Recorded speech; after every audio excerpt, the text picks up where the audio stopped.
오늘 함께 나누실 말씀의 제목은 레위와 세운 언약이라고 하는 제목으로 여러분과 나누기를 원합니다. 이스라엘의 사해는요, 해면보다 398m나 낮습니다. 그래서 지구상에서 가장 낮은 소금 호수라고 이렇게 하지요. 근데 이곳은 연중 섭씨 40도가 넘습니다. 그리고 매일 500만 톤의 이렇게 물이 흘러 들어온다고 하죠. 그런데 밖으로는 나가지는 않는다라고 합니다. 그래서 보통 바다보다 염도가 7배에서 8배 정도 이렇게 높다고 그래요. 그래서 물고기조차 이렇게 살 수 없는, 그래서 이름하여 죽음의 바다다 이렇게 말하기도 합니다.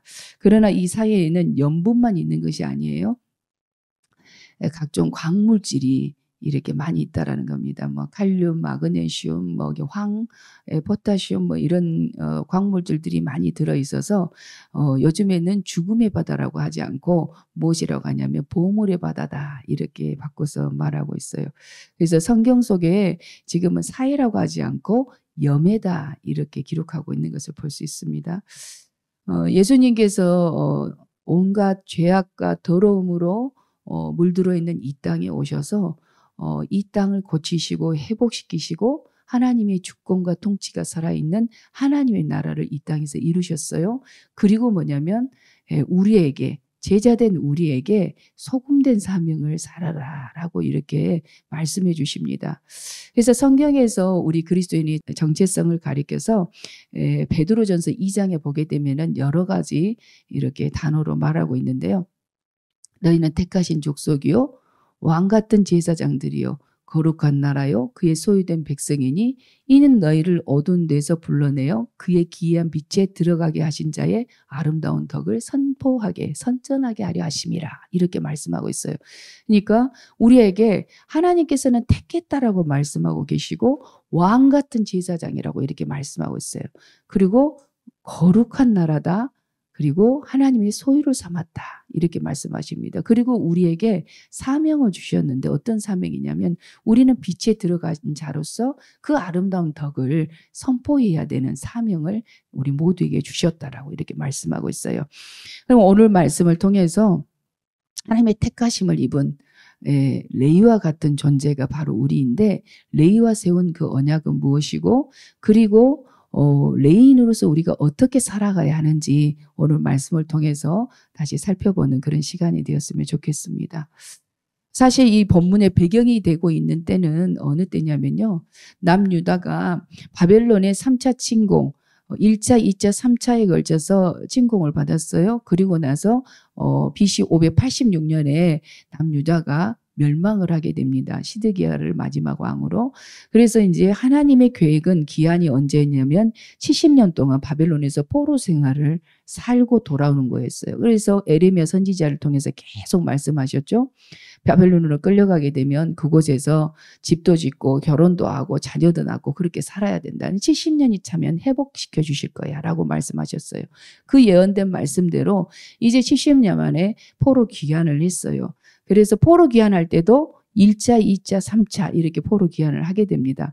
그런데 이제 1차 때 스룹바벨이라고 하는 지도자를 세워서 이렇게 포로 귀환을 해서 제일 먼저 한 일이 무엇이냐면 성전 건축을 하였어요.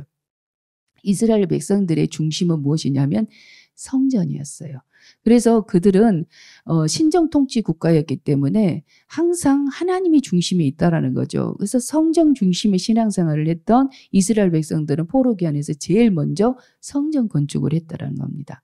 근데 성전 건축을 하는데 그 땅에는 이제 사마리아인들도 많이 살고 있어요. 왜? 혼혈족들이 많이 생겨났겠죠. 그래서 그들이 이 성전 건축을 하는데 계속 방해 역사를 펼치게 됩니다. 그도 어려운데 더더군다나 이제 이 땅이 황폐해져 버렸어요. 전쟁으로 인해서. 우리나라도 전쟁 후에 얼마나 힘들었습니까? 그래서 이 황폐해진 이 땅에서 자신들도 먹고 살기가 너무 힘든 거예요. 그런데 이 먹고 살기도 생계도 있기도 힘든데 그래도 신앙 공동체였기 때문에 그들은 성전을 먼저 이렇게 건축하는 일에 힘을 쓰는데 방해 역사가 너무 심한 거죠. 그래서 성전을 건축을 하다가 20년 동안 중단이 되어집니다. 그래서 쭉 이렇게 있던 가운데에 성경에 보게 되면 학개라고 하는 선지자도 나오고 스가랴라고 하는 선지자도 나옵니다. 근데 이런 선지자들을 통해서 이제 성전을 다시 재건할 수 있도록 막 독려하는 거예요. 너희들은 이렇게 좋은 집에서 살면서 어찌 성전이 이렇게 돼 있는 것을 보고도 그냥 있느냐면서 막 이렇게 책망의 말처럼 이렇게 하고 있는 것들을 보게 돼요. 우리 학개 2장 7절, 학개서 2장 7절 말씀을 한번 읽어보도록 하십니다. 합독하십니다. 시작. 또한 모든 나라를 진동시킬 것이며 모든 나라의 보배가 이르리니 내가 이 성전에 영광이 충만하게 하리라. 만군의 여호와의 말이니라. 이렇게 성전을 건축하도록 독려하는 이 선지자들의 말을 듣고 이스라엘 백성들이 마음 가운데 하나님의 말씀을 들어서 이제 이런 축복의 말을 받았잖아요. 어떤 말이냐면 모든 나라를 진동시킬 것이고 모든 나라의 보배가 이르리니 이 성전에 하나님의 영광이 충만하게 하리라 이렇게 말씀을 해주셨어요. 다시 말해서 이방 민족들 가운데 가장 으뜸이 되는 나라가 될 거야. 이렇게 말씀을 해줬단 말이에요. 그래서 너희가 부강한 나라가 될 거야. 번영할 거야. 이렇게 약속을 해줬다는 겁니다. 성전 건축을 하게 되면 그럴 거라고. 그래서 하나님 말씀을 그대로 받았어요. 그런데 뭐냐면은 완공이 다 되고 시간이 지났는데도 불구하고 선지자들이 이렇게 전해줬던 말대로 이루어지지 않았다라는 거예요. 현실적인 문제가. 그래서 오히려 삶이 궁핍해져 가고 그러면서 뭐냐면 이방 나라는 보니까 점점 세력이 강성해져 가더라는 겁니다. 그래서 자신을 보고 이방 나라를 보다 보니까 마음속에 어떤 마음이 드냐면 신앙적으로 회의감이 찾아오더라는 거예요. 그래서 이 신앙에 대해서 아주 냉소적으로 변해져 가고 그 다음에 뭐냐면 하나님의 사랑조차도 의심하게 되는 그런 이스라엘 백성들의 이런 마음의 태도가 이렇게 쭉 이렇게 보입니다. 사실 이스라엘 백성들이 지금 원했던 것은 무엇이냐면 하나님과의 인격적인 관계를 원하기보다는 바로 하나님께서 주시는 이 부귀 영화에 그들은 관심이 있었다라는 거예요.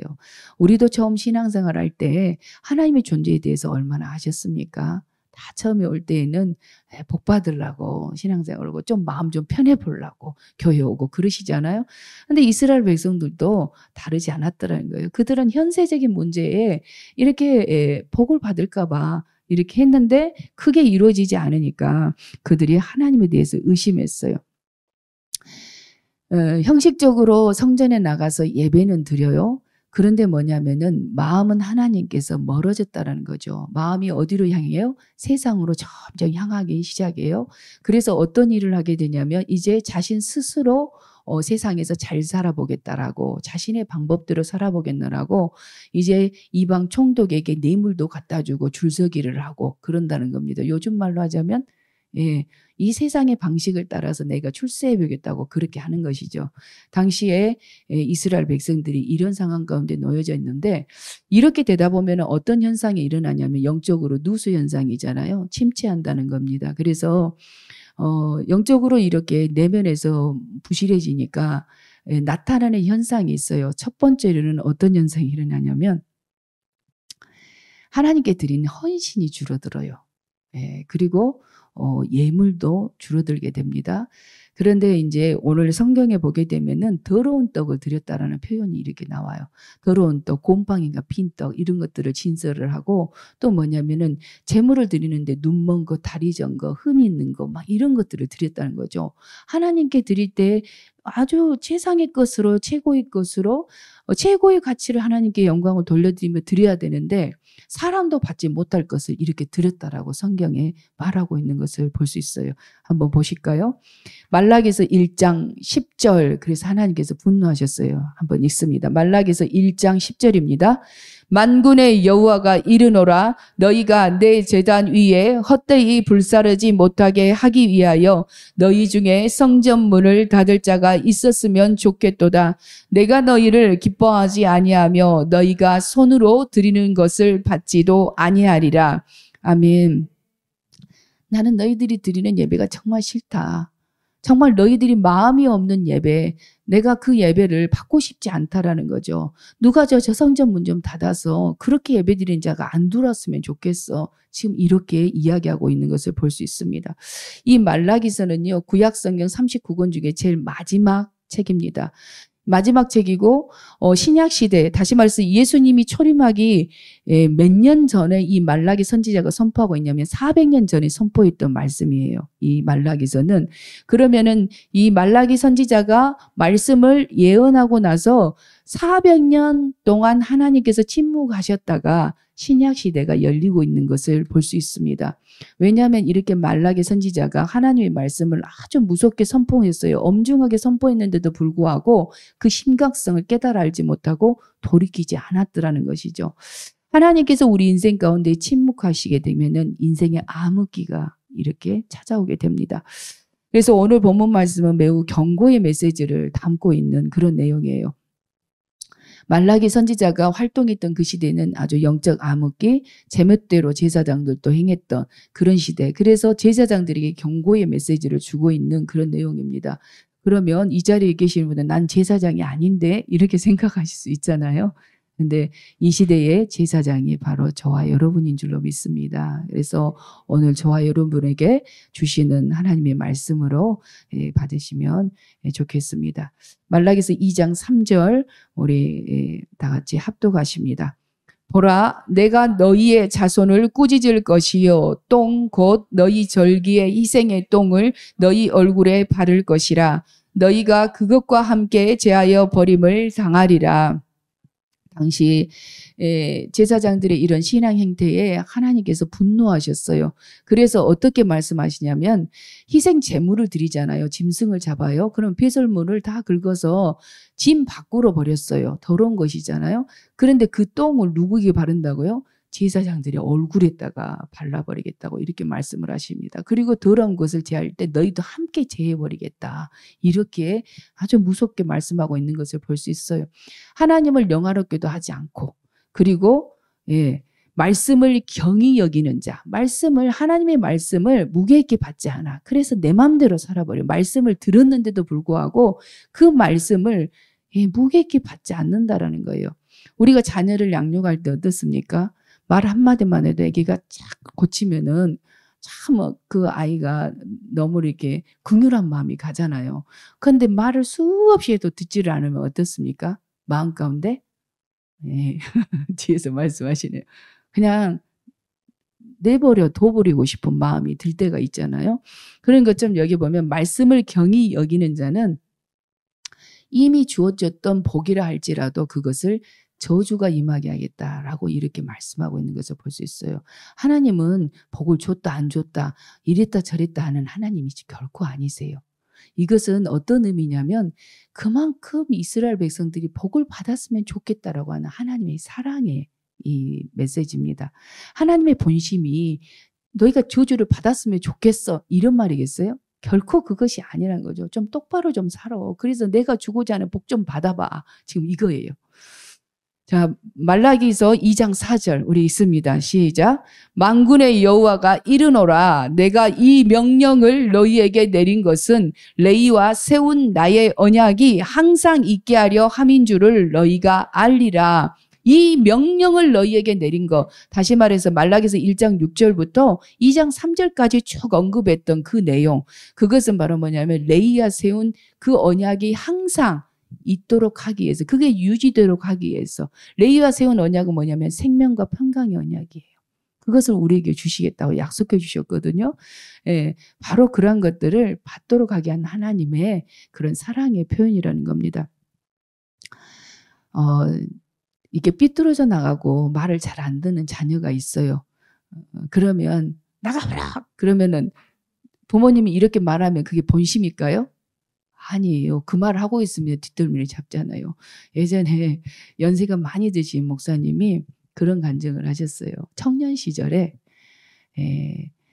어머니가 이제 개를 부었는데 그날이 갯돈을 타야 되는 날인가 봐요. 근데 이제 어머님이 바빠. 그래서 이제 이 청년인 아들에게 가서 갯돈 좀 이렇게 받아가지고 와라. 어디를 가서. 그러니까 이제 그 말을 듣고 이제 이 청년 아들이 갔단 말이에요.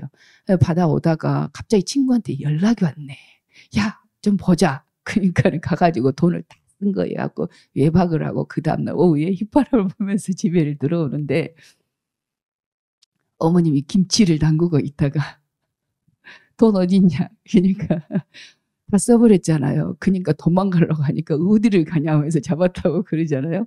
근데 그게 바로 부모님의 본심이에요. 갯돈이 문제가 아니라 내 자녀가 잘못은 했지만 어떻습니까? 뒷덜미를 잡아서 못 나가게 하려고 하는 것이 그 부모의 마음이라는 걸 사랑한다는 것이죠. 그래서 오늘 본문 속에 하나님께서 얼마나 사랑하시면 하나님께서 그 복 주시고자 했던 언약을 그대로 유지하기를 원하시는 그 사랑이 이곳에 강하게 이렇게 어필되어 있는 것을 볼 수 있습니다. 그러면 오늘 5절 6절에 보게 되면은 하나님께서 레위와 맺었던 생명과 평강의 그 언약을 맺을 때에 레위인들의 삶의 태도는 어디에 있는가 그것을 한번 보았으면 좋겠습니다. 5절 합독하십니다. 레위와 세운 나의 언약은 생명과 평강의 언약이라. 내가 이것을 그에게 준 것은 그로 경외하게 하려 함이라. 그가 나를 경외하고 내 이름을 두려워하였으며. 5절에 보니까 처음에 레위와 이 언약을 맺을 때에 그들은 뭐냐면 하나님을 경외하는 신앙의 자세가 있었다라는 거예요. 그리고 하나님을 두려워할 줄 아는 그런 모습을 가지고 있었더라는 거죠. 저와 여러분도 하나님을 경외하는 그런 믿음이 있기를 예수님의 이름으로 축원합니다. 그다음에 6절 한번 읽어보십니다. 그의 입에는 진리의 법이 있었고 그의 입술에는 불의함이 없었으며 그가 화평함과 정직함으로 나와 동행하며 많은 사람을 돌이켜 죄악에서 떠나게 하였느니라. 아멘. 다시 말해서 하나님과의 관계가 화목된 관계, 좋은 관계에 있었더라는 겁니다. 그리고 뭐냐면 이웃들에게 내가 알고 있는 그 구원의 소식, 나에게 베푸신 하나님의 그 은총에 대해서 전해서 그들로 하여금 하나님께로 돌이켜 오게 하는 그런 증인의 삶을 살았다라는 거예요. 지금 6절에 보니까. 그래서 죄악에서 많은 사람들이 떠나도록 그렇게 했다라고 이렇게 말하고 있는 것을 볼 수 있습니다. 사실 하나님께서는 이스라엘 백성들의 죄를 중보적인 이런 회개를 올리며 나아가는 제사장들에게 관심이 많아요. 그래서 백성들이 죄를 지면 누가 중보합니까?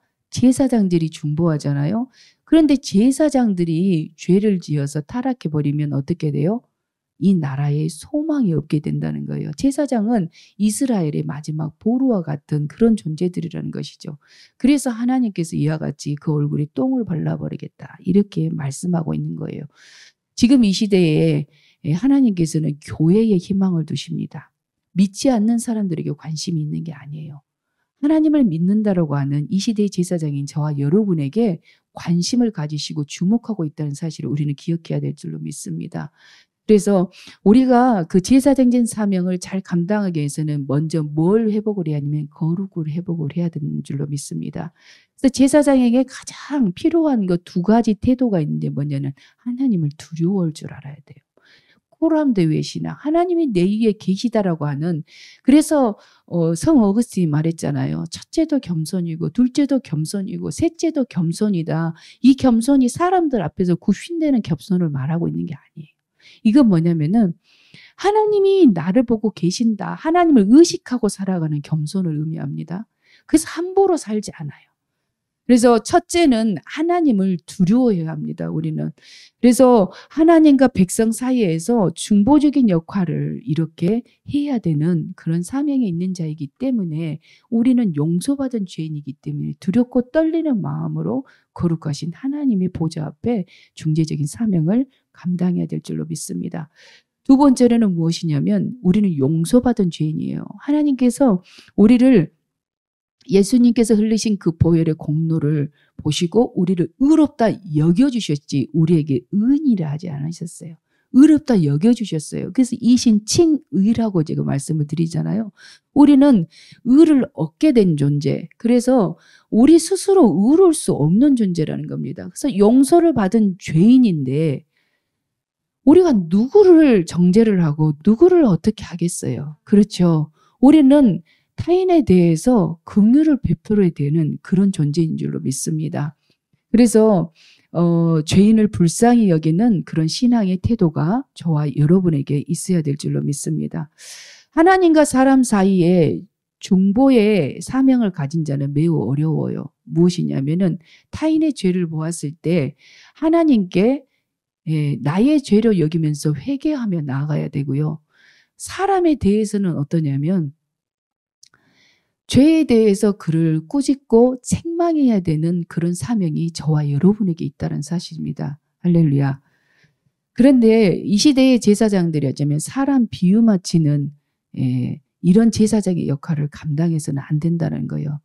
그런데 강단이 누구에 의해서 좌우지가 되냐면 해중석에 의해서 좌우지가 된다라고 하는 말이 얼마 오래전부터 이게 있었어요. 그 말은 어떤 의미냐면 사람의 귀에 즐거운 말만 선포하게 된다는 거죠. 축복의 말, 복받는 설교, 이런 설교, 도덕 윤리적인 설교에 많이 그쳐버린다는 거예요.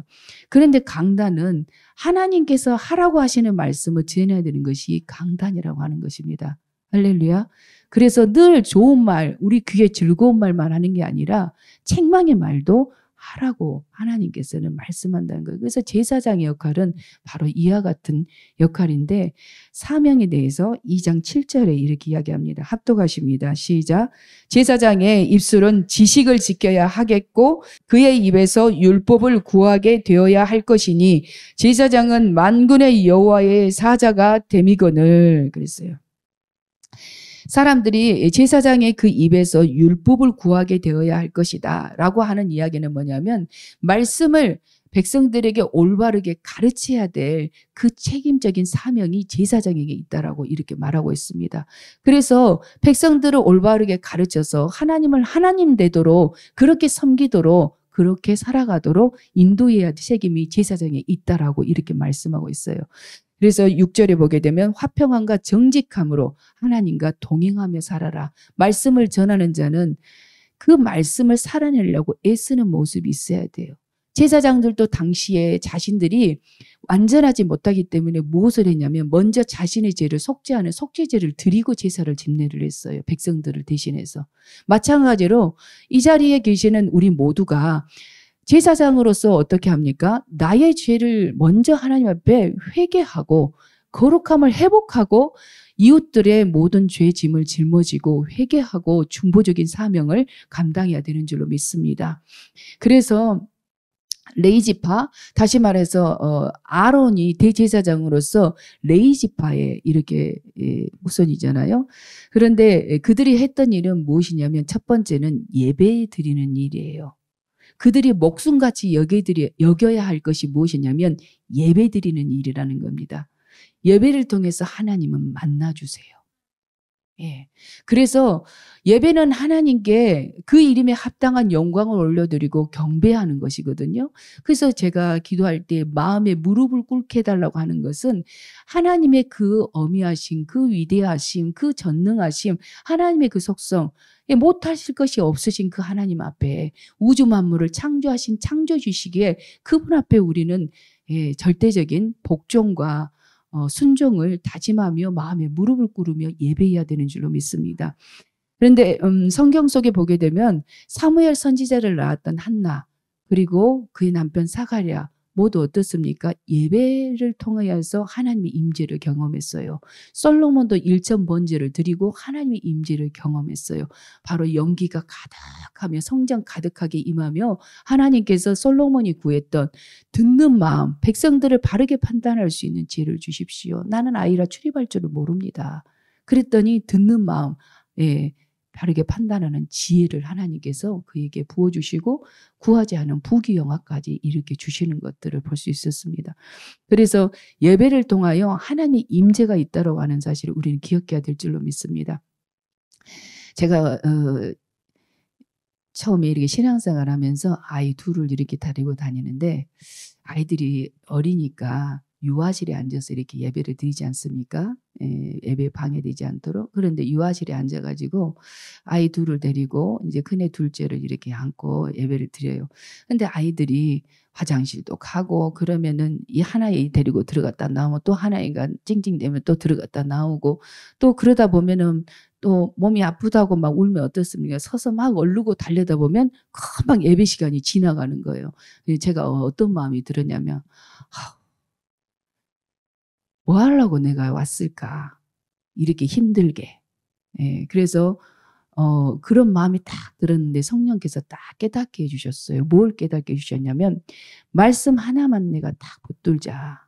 그리고 뭐냐면 성령께서 이 성전 가득하게 임재하시면서 아이를 치료해 주셨어요. 그래서 이 예배는 그냥 도덕적인 윤리 뭐 강의를 듣는 시간이 아니고 이 예배를 통하여 하나님이 만나주시는 그런 예배임을 제가 초신 때 경험토록 하나님께서 해주셨어요. 몸이 너무 피곤해서 교회를 갈 수 없을 때 그거를 극복하고 이렇게 왔더니 피곤이 찬양 가운데 씻어지는 그런 경험도 하게 해주시고 그런 예배를 통하여 하나님께서 만져주시는 것들을 많이 경험을 했습니다. 그래서 예배 시간을 저와 여러분이 매우 귀중하게 최선을 다해서 최상을 올려드리는 저와 여러분이 될 수 있기를 예수님의 이름으로 축복합니다. 두 번째로는 무엇이냐면 기쁨과 감사함으로 하나님 앞에 섬겨야 해요. 이것이 바로 뭐냐면 성전에서 그들은 섬겼어요. 레이지파 이 후손들은 마찬가지로 저와 여러분도 우리의 일터가 예배 초소가 되기를 소원합니다. 가정이 그리고 또 이렇게 하나님께서 성전 중심으로 모여 예배하도록 공중 예배를 이렇게 두셨어요. 공예배를 두셨는데 이렇게 늘 모여서 예배할 수 있는 감사함으로 하나님을 섬기는 저와 여러분의 삶이 될 수 있기를 간절히 소원합니다. 그런데 레위 지파가 이 사명 감당을 하지 않을 때 어떤 말씀을 하고 계시냐면 9절의 말씀을 한번 보시면 좋겠습니다. 마지막 절 9절이죠. 합독하십니다. 너희가 내 길을 지키지 아니하고 율법을 행할 때에 사람에게 치우치게 하였으므로 나도 너희로 하여금 모든 백성 앞에서 멸시와 천대를 당하게 하였느니라 하시니라. 아멘. 바르게 말씀을 선포하고 그의 삶을 말씀대로 살아가며 많은 영혼들을 그리스도께로 인도해야 될 책임적인 사명이 저와 여러분에게 있는데 그것을 하나님의 뜻을 행하지 못하고 하나님의 영광을 가렸을 때 이 레위와 세운 언약을 파괴해버린다고 이렇게 말씀하셔요. 뭐 어떻게 하냐. 모든 백성 앞에서 멸시와 천대를 당하게 하였느니라. 이렇게 말씀을 하십니다. 그래서 오늘 본문 말씀을 통해서 저는 무엇을 말씀을 드리고 싶냐면 하나님의 뜻을 좇아서 살았던 아까 5절 6절에 있는 말씀과 같이 레위와 세운 이 언약이 계속적으로 유지되는 그런 은혜가 여러분들에게 있기를 간절히 소원합니다. 그래서 말씀 두 구절 찾아볼 건데요. 시편 119편 165절입니다. 합독하십니다. 주의 법을 사랑하는 자에게는 큰 평안이 있으니 그들에게 장애물이 없으리이다. 아멘. 이사야서 26장 3절입니다. 주께서 심지가 견고한 자를 평강하고 평강하도록 지키시리니 이는 그가 주를 신뢰함이니이다. 아멘. 하나님께서 이렇게 약속의 말씀으로 주셨어요. 그러면 레위인들은 사실 기업을 받지 못했어요. 이스라엘 백성들이 가나안 땅을 들어갔을 때 땅을 다 분배를 받을 때 12지파에 분배하실 때 지금 레위인들은 기업을 주지 않으셨어요. 누가 기업이 되신다고 하셨냐면 하나님께서 레위인들의 기업이 되게 해주셨다 말씀하셨어요. 그 말씀은 어떤 의미냐면 하나님께서 책임지신다는 거죠. 돌보신다라고 지금 말씀하고 있습니다. 바로 여러분들을 돌보신다고 말씀하고 있는 거예요. 그러면 목자이신 하나님은 우리를 돌보시는데 우리를 책임지시는데 양인 우리가 최소한의 해야 될 일이 있다라는 거예요. 그건 바로 뭐냐면 목자의 음성을 듣고 따르는 것이다 라고 말하고 있습니다. 공동체를 벗어나지 않는 것이라는 거예요. 그런데 우리는 그 수고도 힘들어하는 경우들이 많아요. 예배를 가장 최우선순위로 두어서 레위와 세웠던 그 언약이 파괴지지 않고 항상 유지되는 그런 은혜가 저와 여러분에게 있기를 원합니다. 생명과 평강의 언약을 해주셨고 그것이 당대에만 그치는 것이 아니라 자자손손 후대까지 영원토록 함께 임하게 되는 그런 은혜가 있기를 예수님의 이름으로 축복합니다. 아멘.